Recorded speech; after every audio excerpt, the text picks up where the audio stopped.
If you've ever looked up at the sky and asked questions, then you're an astronomer.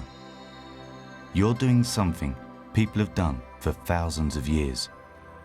Many say that astronomy is the oldest of the sciences, an attempt to explain the nature and the movements of the stars.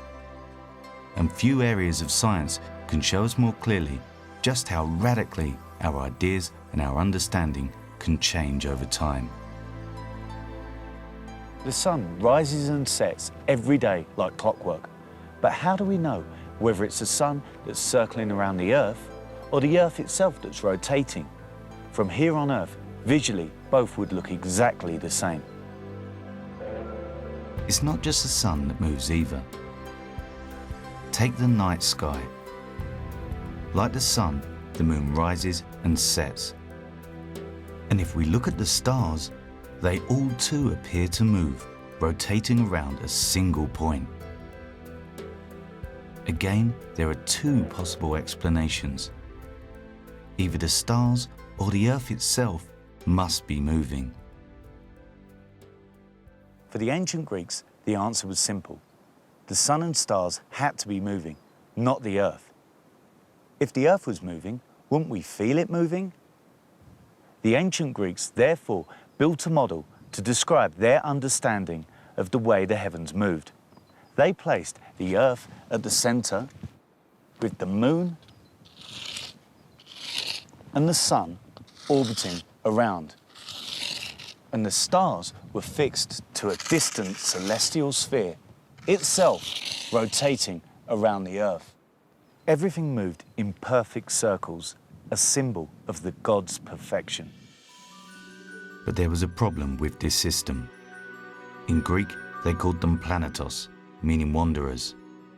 These objects moved back and forth across the night sky. They didn't cooperate. They didn't fit the model. To account for these wandering stars, the Greek model had to be modified. Convinced that the heavens moved in perfect circles with a fixed Earth at the center, astronomers developed ever more complex models to account for what they saw. Circles upon circles upon circles. But then there came an alternative model. A model proposed in the 16th century by the Polish astronomer Nicholas Copernicus and later perfected by the German Johannes Kepler, placed the sun and not the Earth at the center. Here I have the sun, Earth and Mars, with the sun at the center of the solar system and the Earth and Mars orbiting around it. Now, if I was on Earth and I took photos of Mars night after night against a background of fixed stars, let me show you what you'd see.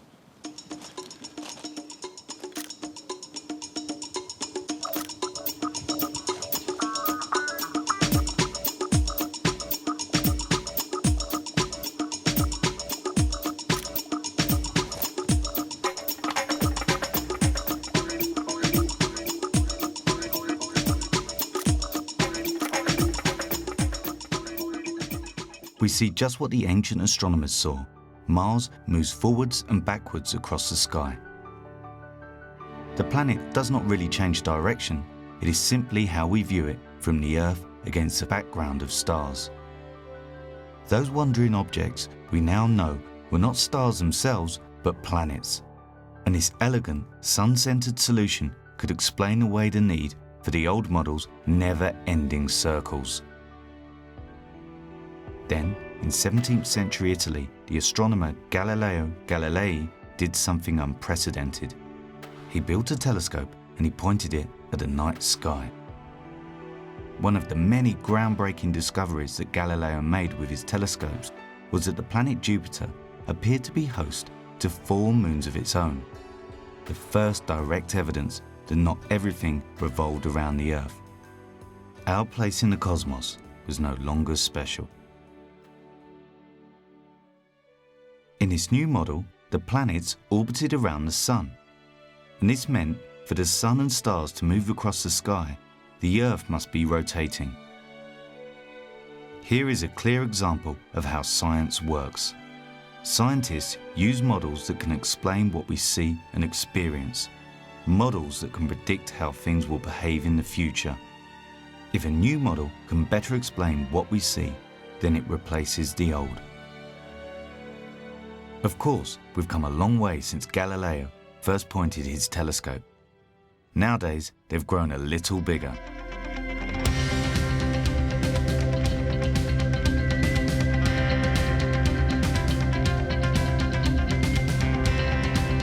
Telescopes like the Liverpool Robotic Telescope